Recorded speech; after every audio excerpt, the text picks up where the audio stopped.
નમસ્કાર. આજે આપણે ગુજરાતી સાહિત્યના એક એવા ખૂણામાં ડોકિયું કરવાના છીએ જ્યાં નાના નાના કાવ્યોમાં મોટા મોટા અર્થ છુપાયેલા હોય છે.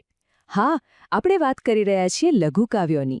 એવા કાવ્યો જે દેખાવમાં નાના છે પણ જેમનો અર્થ ખૂબ જ ગહન અને મોટો હોય છે. તો સવાલ એ છે કે ફક્ત 2 કે 4 લીટીઓ આખા બ્રહ્માંડનો અર્થ કેવી રીતે સમાવી શકે? શું છે આટલા નાના કાવ્યોની તાકાત? ચાલો આજે આ જ રહસ્યને ઉકેલવાની કોશિશ કરીએ. આપણી આ સફરમાં આપણે મુખ્યત્વે 3 પ્રકારના લઘુકાવ્યો જોઈશું. દુહા, જેમાં 2 પંક્તિમાં જ્ઞાનનો ભંડાર છે. પછી આવશે મુક્તક, જેનો પ્રહાર 4 પંક્તિમાં ચોટદાર હોય છે. અને છેલ્લે આપણે હાઇકુના 17 અક્ષરોમાં આખું ચિત્ર જોઈશું. તો ચાલો શરૂ કરીએ. તો આપણો પહેલો પડાવ છે દુહા. દુહો એટલે શું? બસ 2 લીટી, પણ એમાં જીવનનો મોટો બોધ સમાયેલો હોય છે. જાણે કે શાણપણની એક નાનકડી કેપ્સ્યુલ. પહેલા દુહો સાંભળીએ. કડવા હોય લીમડા, પણ શીતલ એની છાંય, બાંધવ હોય અબોલડા, તોય પોતાની બાઈ. વાહ, કેટલા સાદા શબ્દો છે, પણ એની પાછળ એક બહુ ઊંડી વાત છુપાયેલી છે. ચાલો એને સમજીએ. આ દુહાને સમજવા વાતે એના શબ્દો પર ધ્યાન આપીએ. શીતલ એટલે ઠંડી, અને છાંય એટલે છાંયડો. આ તો સરળ છે. પણ બાંધવ અબોલડા. અબોલડા એટલે જ્યારે ભાઈઓ વચ્ચે બોલચાલ બંધ હોય.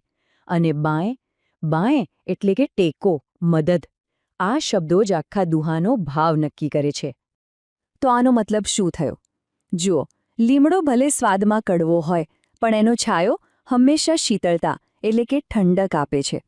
બસ એ જ રીતે ભાઈઓ સાથે ભલેને ગમે તેટલા મતભેદ હોય, અબોલા હોય, પણ જ્યારે સાચી મુશ્કેલી આવે ત્યારે એ જ પોતાની બાંય બનીને એટલે કે આપણો સહારો બનીને ઊભા રહે છે. પરિવારનો સાથ એ લીમડાના છાયા જેવો જ છે.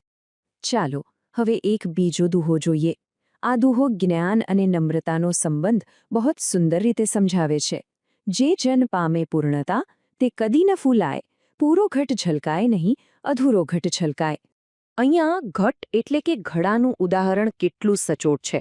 વિચારો, જે ઘડો અડધો ભરેલો હોય એને સહેજ હલાવો તો પાણી તરત છલકાઈ જાય.